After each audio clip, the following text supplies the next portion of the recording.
It's a scary problem that just isn't going away.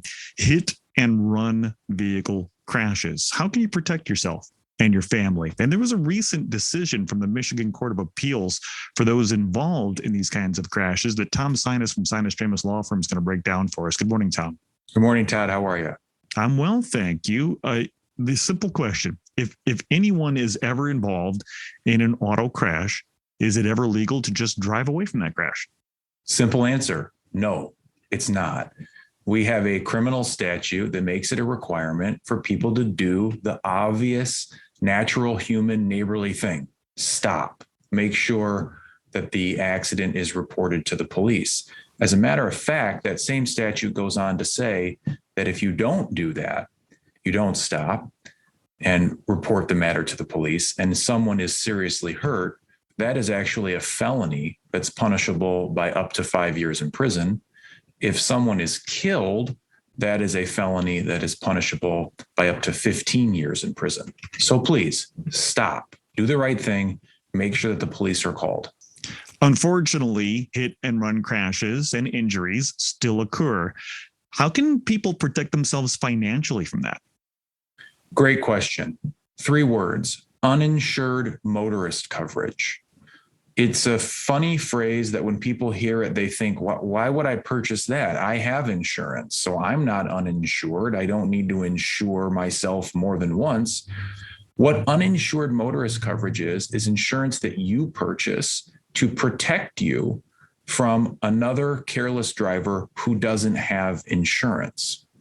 And what nearly all uninsured motorist policies say is that there are certain definitions of what is an uninsured motorist. And commonly, an uninsured motorist under an uninsured motorist policy is a hit and run driver. Because, of course, you don't know who that person is if they committed that criminal offense of fleeing.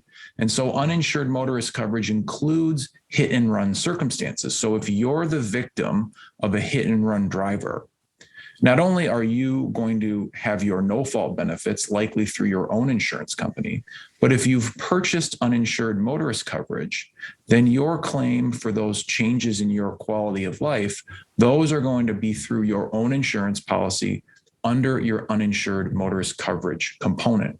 And this coverage is very affordable.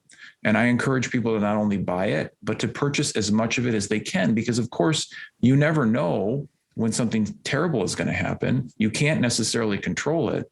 And you certainly can't control whether the person stops or whether that person has insurance. And that's why uninsured motorist coverage is so important, particularly in the context of hit and runs. Well, as we mentioned at the beginning of this segment, the Michigan Court of Appeals decision just recently, a decision that affects people involved in these types of crashes. Can you tell us about it?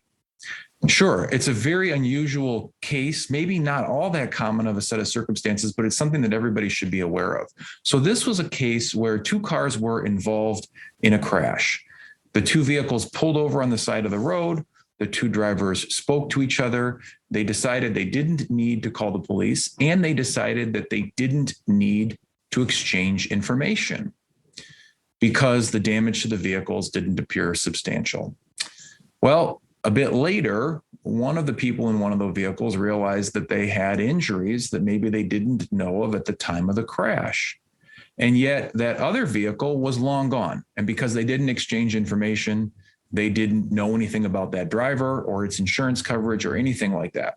So the person who was hurt made a claim for uninsured motorist coverage, saying, I was a victim of a hit and run driver. And so the Court of Appeals had to address this question, and this is how they worded it. Does the phrase hit and run under an automobile insurance policy include a vehicle that is pulled over after hitting another vehicle? The drivers of both vehicles exit the cars and inspect the vehicles for damage and mutually conclude that because no damage exists, there's no need to contact the police or exchange information. And the court said, no, that is not a hit and run. And so the person who was injured could not make a claim under that uninsured motorist coverage section of their policy. So what is the takeaway here? Well, exchange information. It's the obvious thing to do. Had that information been exchanged, then the person who was hurt could figure out whether the other car involved had insurance, and they wouldn't have been having to make this hit and run type claim. So if you're involved in a crash with someone else, exchange information about who they are, about who their insurance is. And as we started this segment, involve the police, especially if you believe that someone has been hurt.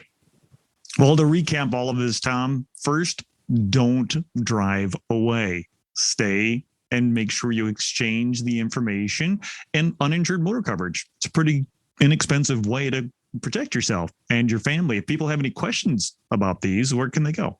They can find us online at www.sinusdramus.com. Shoot us an email at info@sinusdramus.com or give us a call in West Michigan at 616-301-3333.